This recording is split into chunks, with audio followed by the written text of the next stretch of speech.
our today's topic. Actually, today we are going to start with the new topic, that is data handling, pandas 2. Okay. So what actually the objective of this chapter?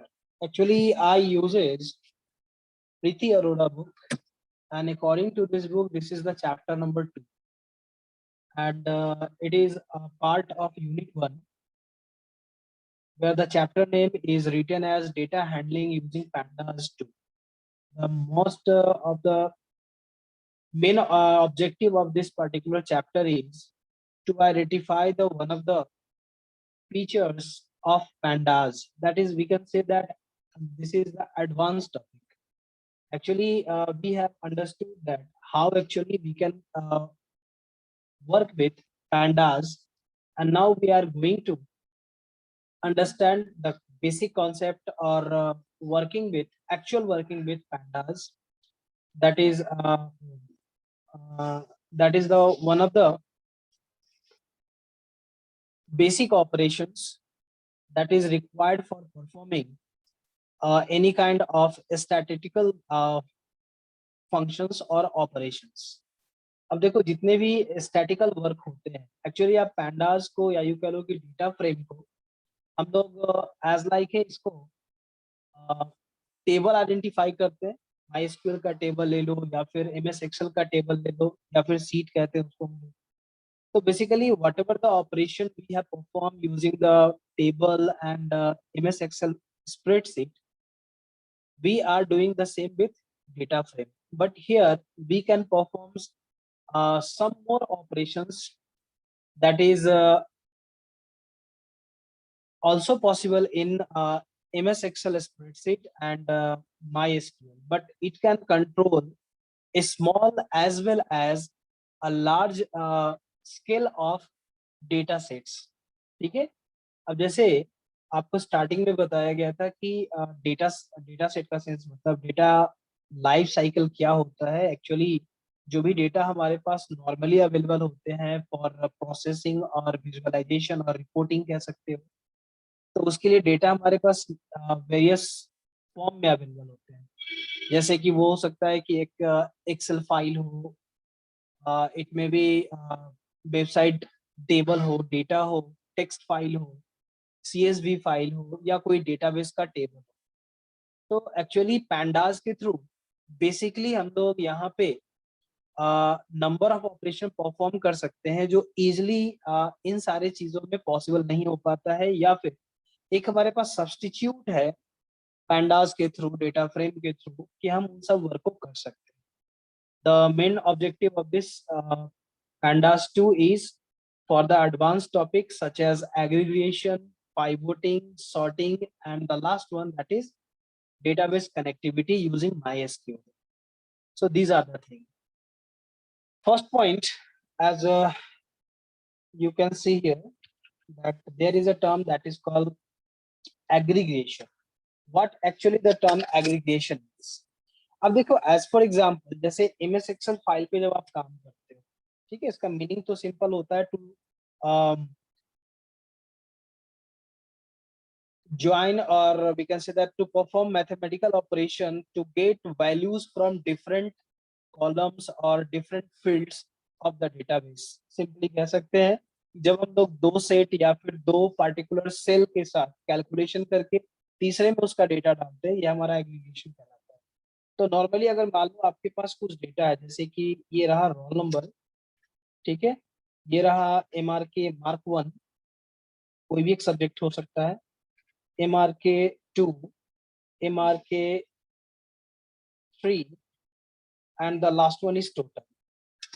So whenever we are going to apply some specific operation like 23 है, 20 है, या फिर मान लो ये है, ठीक है.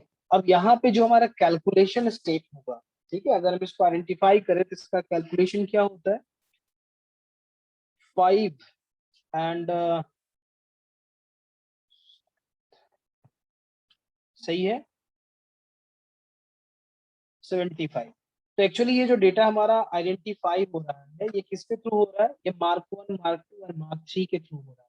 तो this is actually called aggregation operation, जो कि नॉर्मली आप ऑलरेडी डेटा फ्रेम में और सीरीज में आपने करा भी, जब आपको मैंने कॉलम ऐड करना सिखाया है, ठीक है, वहां पे बेसिक ऑपरेशन परफॉर्म करना सीखा है। लेकिन यहाँ पे कुछ फंक्शंस भी है, एग्रीगेट फंक्शंस भी है, जिसको आप यूज कर सकते हो।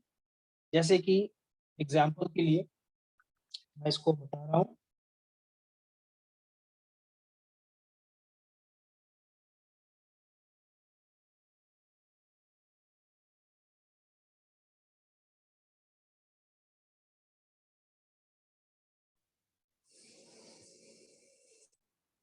आवाज आ रही है हमारी?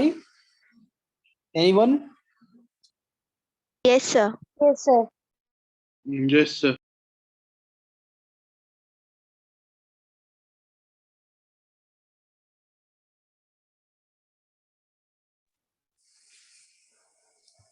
क्लास के टाइम में ही कॉल करना होता है इन लोगों को। अरिहंत जैन, मेरी आवाज आ रही है आपको? छवि, कोई भी एक बोल दो। Yes, sir. चलो, Yes, sir. एक्चुअली यहाँ पे number of aggregation method available है, जिसके थ्रू आप एग्रीगेशन ऑपरेशन परफॉर्म करा सकते हो। जैसे कि आपका काउंट, ठीक है। अब ये काउंट क्या है हमारा? तो count is basically a method और function that actually count the non value, non null value of the data set. अब डेटा सेट का मतलब यहाँ पे हमारा डेटा फ्रेम, ठीक है। सेम प्रोसेस में you can use sum function. Sum नाम से इंडिकेटेड है, क्या करेगा? It will add the values of the given data frame columns, ठीक है। Next part, we can use max. Max क्या करेगा? It will identify the maximum value of the given parameter. Then after max है तो min भी होगा। Min क्या करेगा? It will identify minimum value of the parameter. इसके अलावा कुछ और भी चीजें हैं, जैसे कि आपने मैथमेटिक्स में पढ़ा होगा mean, medium, mode, median and the last one mode. So these three are the basic aggregate function available in the Python 2, or we can say that pandas 2. So यहाँ पे कौन कौन कनेक्टेड हो आप लोग? प्रेरणा भारती, अनम्यूट करो आप।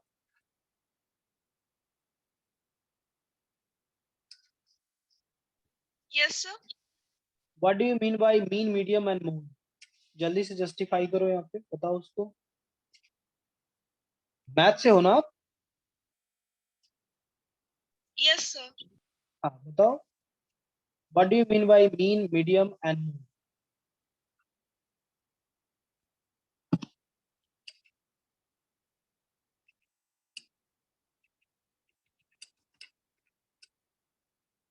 मैं इसको वन बाय वन नोट कर दे रहा हूँ, आप लोग भी पॉइंट आउट कर लोगे।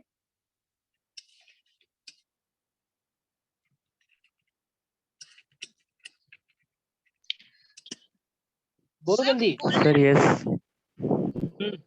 the mean actually we are using mean to find the average of a given values in statics. फिर से बोलो, एक्चुअली कॉल आ गया था किसी का। बोलो आप। अब जैसे Sir, एज पर एग्जांपल अभी हमारे पास तीन वैल्यू है मीन, मीडियम, मोड के लिए, कह सकते हो आप। हम इस तीन वैल्यू में ही आइडेंटिफाई करना चाहते हैं कि यहाँ मीन, मीडियम, मोड क्या है। यहाँ पे आइडेंटिफाई कर सकते हैं? Yes, sir. बताइए। Mean 25. Mean is 25। 25 कैसे? तीनों को ऐड करके टोटल 25 3 से डिवाइड कर देंगे। एवरेज कह सकते हैं एक्चुअली।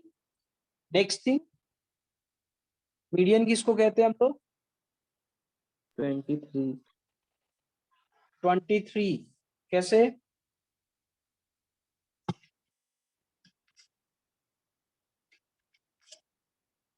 और भी कोई है जो बता सकते हो, इसको क्लियर कर सकते हो? असेंडिंग ऑर्डर में अरेंज करके जो बीचों बीच आता है उसको मीडियन कहते हैं। तो मीन, मीडियम एंड मोड में डिफरेंस क्या हुआ?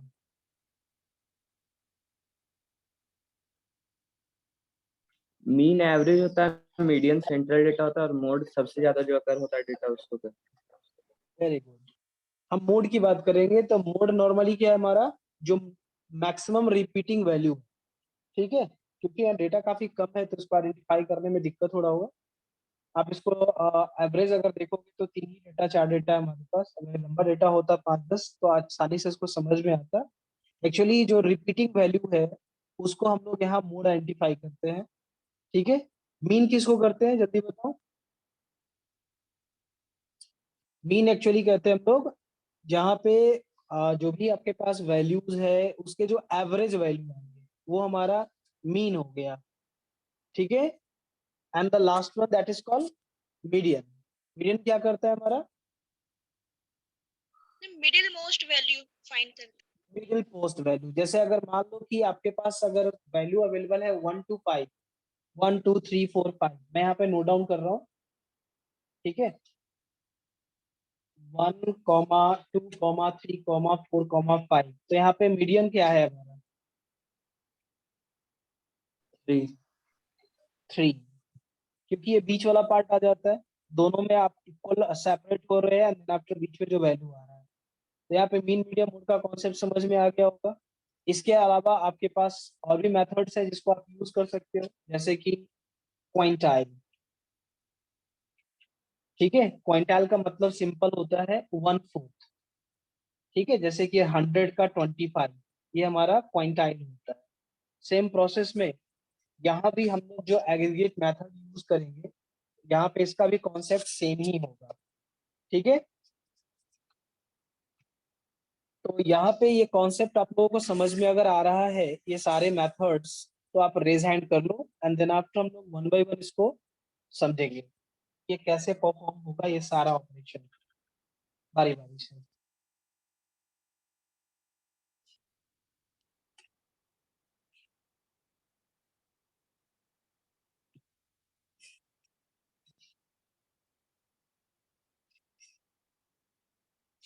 ये विजुअल है सभी को?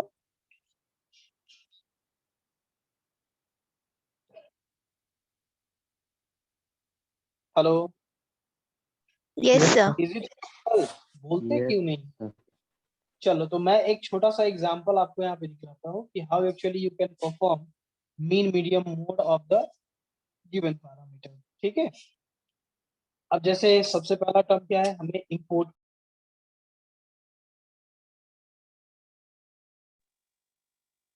does as pd,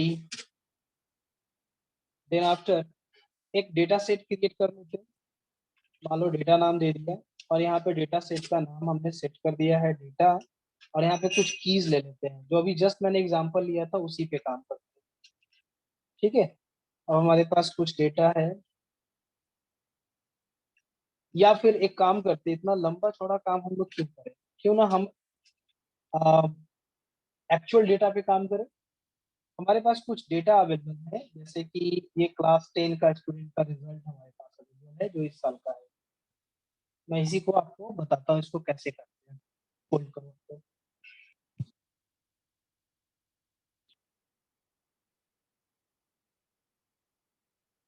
अभी अगर ये देखोगे तो ये लिस्ट ऑफ मार्क्स है अवेलेबल, नंबर ऑफ स्टूडेंट का, ठीक है।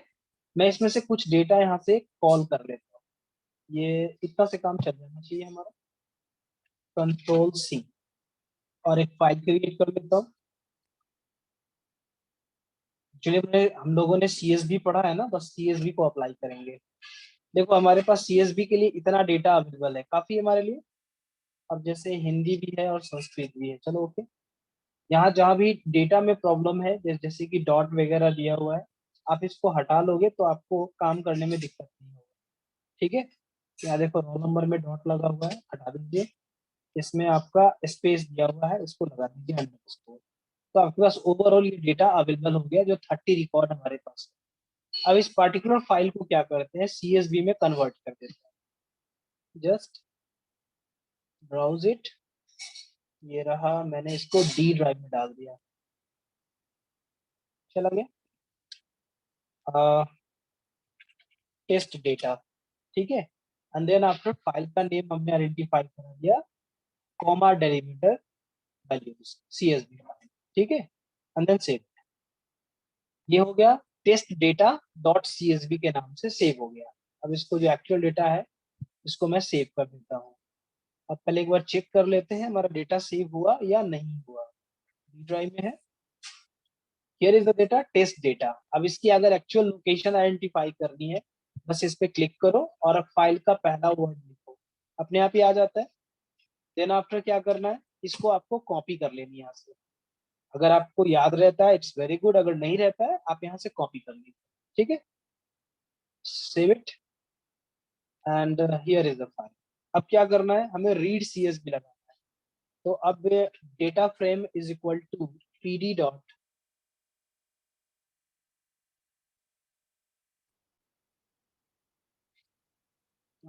Read underscore CSV। स्टेटमेंट सही लिखा है मैंने, इसको टेस्ट करके देख लेते हैं स्टेटमेंट सही है या नहीं है, ताकि डेटा पे काम करना आसानी हो जाए। वेट कर लो थोड़ा देर, एग्जीक्यूट कर जाएगा।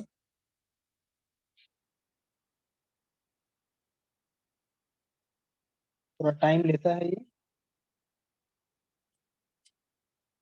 यहाँ पे कह रहा है कि ये आपका फाइल कॉल नहीं हो रहा है, क्या गलती किया मैंने?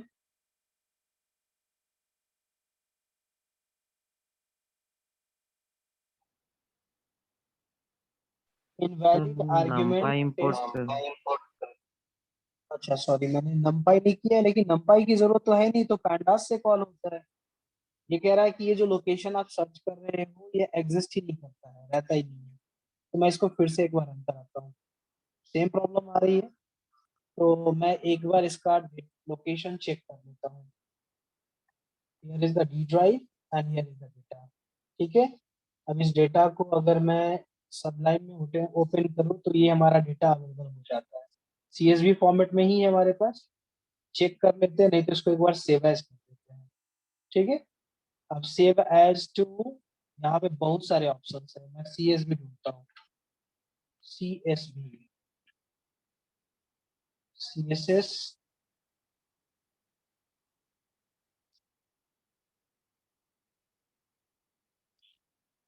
CSS, CPP, बहुत सारे ऑप्शन आ रहे हैं लेकिन CSV नहीं आ रहा है।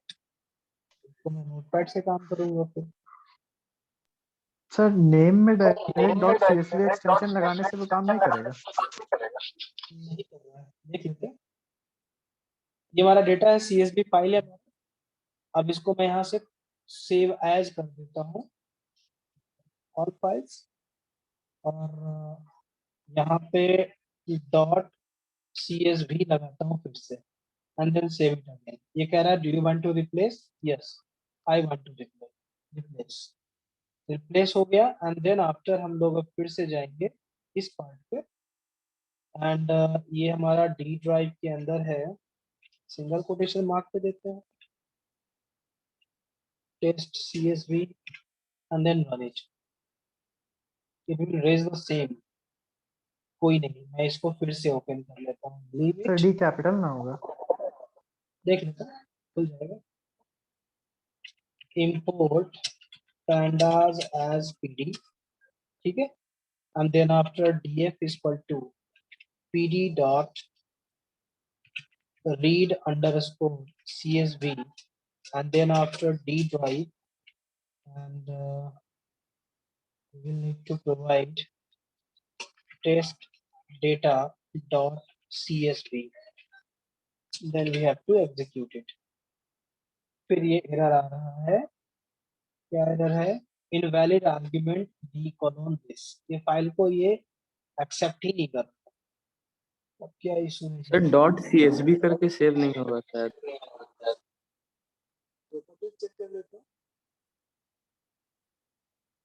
कॉमा सेपरेटेड वैल्यू तो है लेकिन माइक्रोसेट के फॉर्म में है, ये गड़बड़ हो सकता है।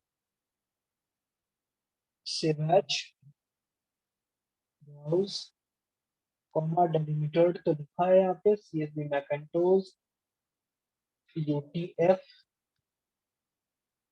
यहाँ पे कोई दिक्कत नहीं है।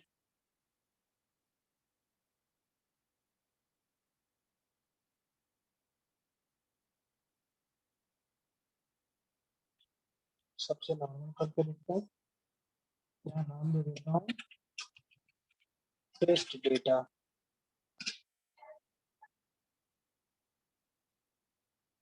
ये डाटा हमारे पास अवेलेबल है, यूज कर दो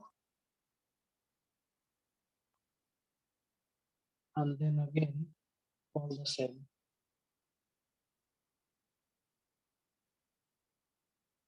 ये डेटा हमारा कॉपी कर लिया and then after we have to execute it। Same तो कॉन्सेप्ट लिखा हुआ है, फिर भी रीड नहीं करना।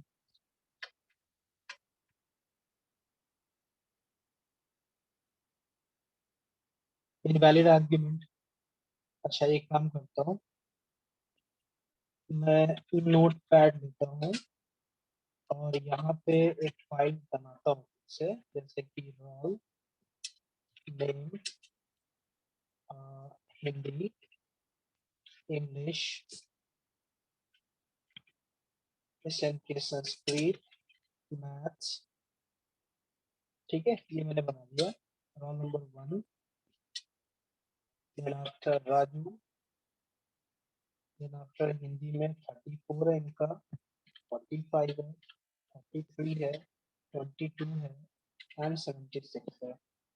Now I'm going to save it। Annotate मत करो उत्तम। data test.csv मैंने सेव किया। Now we are going to data file का नाम data test.csv।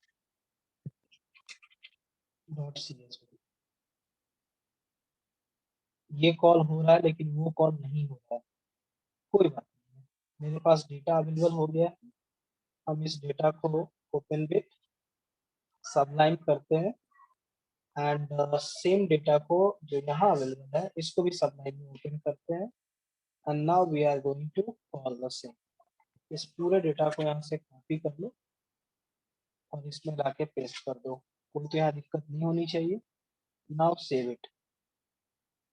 ठीक है, अब इसको हम फिर से यहाँ जाके एग्जीक्यूट कराते हैं। देखो डेटा आ गया। एक्चुअली प्रॉब्लम क्या हो रही थी कि जब हम लोग माइक्रोसॉफ्ट एक्सेल में जब डेटा ट्रांसफर कर रहे थे तो नॉर्मल क्या होता है, यहाँ पे नंबर ऑफ टाइम डेटा का फॉर्मेट जो है वो CSV में देखोगे आपको मैकेंटोज है, देन आफ्टर एक्सेल है, देन आफ्टर वहाँ पे आपको UTF-8 आता है, तो ये फॉर्मेट का प्रॉब्लम होता है। तो सबसे आसान तरीका एक नॉर्मल CSV फाइल बनाओ, डेटा को कॉपी पेस्ट कर लो, तो डेटा कॉल हो जाता है। Now we are going to perform the aggregate functions. ठीक है, जो सबसे पहला हमारा फंक्शन है इसको मैं आइडेंटिफाई करता हूँ। अब जैसे एज फॉर एग्जांपल मैं यहाँ पे आइडेंटिफाई करना चाहता हूँ स्पेशली FIT में। ठीक है, FIT में सबसे ज्यादा मार्क्स किसका है, तो DF। अब यहाँ पे हमें डेटा में डालना होगा FIT। ठीक है, एंड देन आफ्टर यहाँ देना होगा आपके पास मैक्स। तो जो भी हमारे इस पार्टिकुलर फील्ड के अंदर, मैं इसको प्रिंट भी कर देता हूँ ताकि दिखे डेटा मुझे ऑन द स्क्रीन। देखो सबसे ज्यादा मार्क्स किसको मिल रहा है, तो 46 मार्क्स सबसे ज्यादा है, दैट मींस मैक्सिमम मार्क्स है। ठीक है, यहाँ से आप इसको इस तरीके से आइडेंटिफाई कर सकते हो। नेक्स्ट पार्ट आता है कि अगर मुझे आइडेंटिफाई करना है स्पेशली कि जो भी हमारे पास वैल्यूज है उसमें मिनिमम वैल्यू क्या है, मीन ट्राई करेंगे उसके लिए। तो जो सबसे कम वैल्यू आया वो कौन है, तो 15। ठीक है, तो इस तरीके से आप किसी भी स्पेसिफिक डेटा को कॉल कर सकते हैं। ठीक है, आवाज जा रही है हमारी? यस चलो, नेक्स्ट पार्ट है काउंट। अब मुझे आइडेंटिफाई करना है कि टोटल नंबर ऑफ स्टूडेंट कितने हैं FIT में जो एग्जामिनेशन दिए हैं, यानी जिसमें कोई नल वैल्यू अवेलेबल नहीं है। तो टोटल 29 रिकॉर्ड है। अगर इसको आप प्रिंट भी करना चाहते हो तो प्रिंट करके आप देख सकते हो इस तरीके से। ये आपको आइडेंटिफाई भी कराएगा कि कितने वैल्यूज यहाँ पे हमारा कॉल हो रहा है। यहाँ लगता है कि कुछ प्रेस हो गया, FIT का डाटा चला गया। अच्छा, FIT का डाटा यहाँ दिखा रहा है। ठीक है, जिसमें आइडेंटिफाई कर रहा है कि कितने नंबर ऑफ रिकॉर्ड्स यहाँ अवेलेबल है उसके इंडेक्स के हिसाब से। ओके, इसको हटा दो, ये कंफ्यूजिंग है, हमें ये आइडेंटिफाई करना है। सेम प्रोसेस में मीन मीडियम मोड भी हमें देखना है। तो जैसे एज फॉर एग्जांपल हमें मीन चाहिए या मीडियम चाहिए या मोड चाहिए, तो आपको बताना है इसमें। लेकिन क्या है, पूरा डेटा फ्रेम, डेटा सेट के साथ यानी कि डेटा फ्रेम के साथ काम करते हैं। इसको यहाँ करके दिखाता हूँ, प्रिंट df डॉट मीन। अब इसमें जो मीन वैल्यू होगा वो मीन वैल्यू आइडेंटिफाई करेगा, लेकिन यहाँ एक पैरामीटर पास करना होता है एक्सिस। किसके बेसिस पे आपको कॉल करना है? तो जहाँ पे आपके पास एक पार्टिकुलर, मान लो अगर सिंगल कॉलम के साथ काम करना है तो आप उसके इंडेक्स को आइडेंटिफाई करा सकते हैं, ठीक है, जो कि आप 0 से स्टार्ट कर सकते हैं। नेक्स्ट है, अगर आप 1 दोगे तो वो क्या करेगा, वो हर एक पार्टिकुलर रोज को आइडेंटिफाई करेगा और एक एक करके उसमें बताएगा, ठीक है। तो मैं अभी जस्ट जनरल डायरेक्टली इसको पुट करके देखता हूँ कि मीन करो मुझे एक्सिस के साथ, ऐसे इसको प्रिंट करके देखते क्या एरर आता है। अभी एरर नहीं आएगा, ये डायरेक्ट मुझे मीडियम वैल्यू बता देगा इन सारे फील्ड्स का, यानी कि एडमिशन नंबर जो कि यहाँ पे कोई इंफॉर्मेटिव नहीं है, रोल नंबर कोई इंफॉर्मेटिव नहीं। हाँ, English, Hindi, math and Sanskrit, इसका क्या हुआ, ये मीन वैल्यू बता दिया। अब मीन वैल्यू क्या है हमारे पास, एवरेज वैल्यू, यानी कि ओवरऑल अगर हम देखें तो इंग्लिश का जो एवरेज रिजल्ट है वो क्या है 63, हिंदी का एवरेज रिजल्ट क्या है तो आपके पास 59.75 है, मैथ का क्या है तो ये है। तो इस बेसिस पे ओवरऑल आपको मिल जाता है डेटा, ठीक है। अगर इसी पार्टिकुलर थिंग को अगर हम यहाँ आइडेंटिफाई कराते हैं, print df dot mean of axis equal to 0, तो ये क्या आइडेंटिफाई कराएगा, ये भी आप देखोगे आइडेंटिफाई करा रहा है फर्स्ट रिकॉर्ड के हिसाब से, नहीं ये भी ओवरऑल दिखा रहा है। इसी चीज को मैं एक्सिस 1 के साथ लगा के देखता हूँ, ऊपर आ गया 1, तो ये आपको फर्स्ट कॉलम के हिसाब से दिखा रहा है, लेकिन ये आपका मीनिंगफुल नहीं हो पाएगा, ठीक है। ये कॉलम के हिसाब से दिखा रहा है कि किस कॉलम के साथ आप देखना है, 1 2 3 4 जो भी आप पैरामीटर पास करना चाहते हो कर सकते हो। तो ये हमारे पास बे हो गया मीन आइडेंटिफाई करने का। नेक्स्ट, इसी प्रोसेस में आप यूज कर सकते हो मोड को भी। मोड का कॉन्सेप्ट क्या है, एनीवन, बॉयज एंड गर्ल्स जल्दी बता दो, कनेक्टेड है कि डिस्कनेक्ट हो गया? सर मैक्सिमम वैल्यूज को मैक्सिमम वैल्यूज बताएगा, ठीक है। तो हम लोग यहाँ पे मीन के जगह मोड का इस्तेमाल करेंगे। तो ये ओवरऑल दिखा रहा है मैक्स वैल्यू, लेकिन मैक्स वैल्यू यहाँ एन है, यानी कि इनके मार्क्स खाली होंगे वहाँ पे। इन सारे स्टूडेंट का जो आपका जो मैक्स वैल्यू होगा वो खाली दिखा रहा है, और यहाँ पे सिर्फ आस्था कुमारी है, शायद ये हमारा इसका एवरेज वैल्यू आइडेंटिफाई हो रहा है, ठीक है। नेक्स्ट, अब अगर हम बात करते हैं मीडियन की, तो मीडियन में क्या आएगा, बाहर आ जाते हैं, मीडियन, मीडियन में भी हमें सेम टाइप से पैरामीटर को पास करना होता है, ठीक है। अब उसमें भी आपको एक्सिस आइडेंटिफाई करना होता है, एंड देन आफ्टर वो आपको कॉल करके बताएगा कि इसका मीडियन वैल्यू क्या है, ठीक है। अब मीडियन में क्या होता है, हमारे पास कॉन्सेप्ट क्या है मीडियन का, मिडिल वैल्यू, यानी जो भी आपका मिडिल वैल्यू है, यानी कि बीच का एवरेज कह सकते हो, इसको एवरेज कहा जा सकता है बॉयज एंड गर्ल्स। अगर यस तो रेज हैंड कर लो आप लोग। मीडियन को हम लोग एवरेज वैल्यू कह सकते हैं या नहीं, अगर हाँ तो रेज हैंड करिए।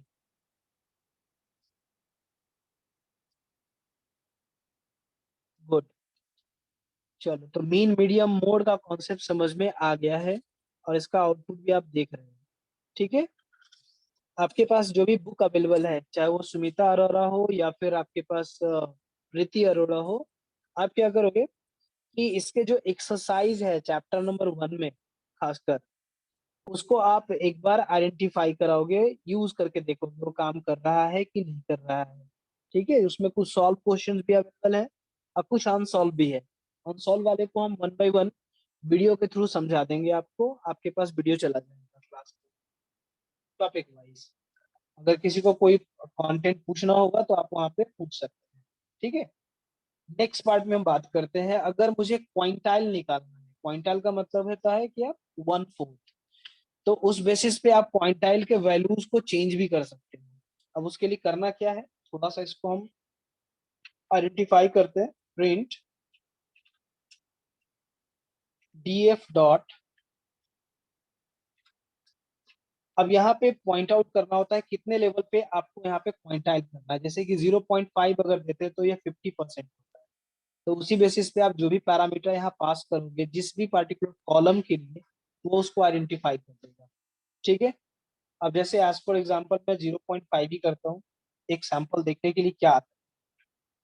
तो देखो ये आपका बता रहा है क्वांटाइल, लेकिन यहाँ पे क्वांटाइल आपके मीनिंग का नहीं है, ठीक है। ओवरऑल जो भी आपके डेटा है उसके क्वांटाइल ये दिखा रहा है। सेम प्रोसेस में अगर हम इसके नंबर ऑफ पैरामीटर में यूज कर ले,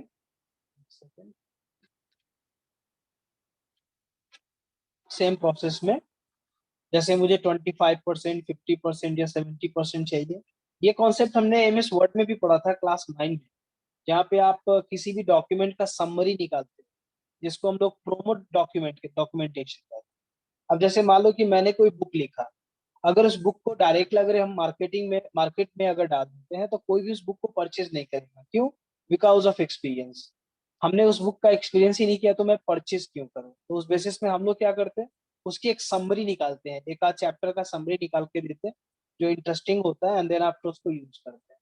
तो सेम प्रोसेस में अगर आपको इस तरह के डेटा को रिट्रीव करना है तो आप क्वांटाइल को यूज करते हैं, ठीक है।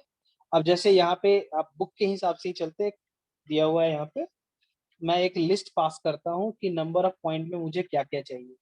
जैसे कि 0.1 चाहिए, ठीक है, कॉमा 0.25 चाहिए, कॉमा 0.5 चाहिए, मीनिंग वही है 50% जो भी है आप डालना चाहते हो। एंड देन आफ्टर ये किस चीज पे अप्लाई करना है आपको यहाँ पे इसको आइडेंटिफाई करना होता है। तो कॉमा एक्सिस, तो एक्सिस में हमने यहाँ पे पुट कर दिया 0, ठीक है, एंड देन रन। अब ये दे रहा है इनवैलिड सिंटेक्स। इनवैलिड सिंटेक्स क्यों आ रहा है? हमने कुछ गलती करा है इसमें।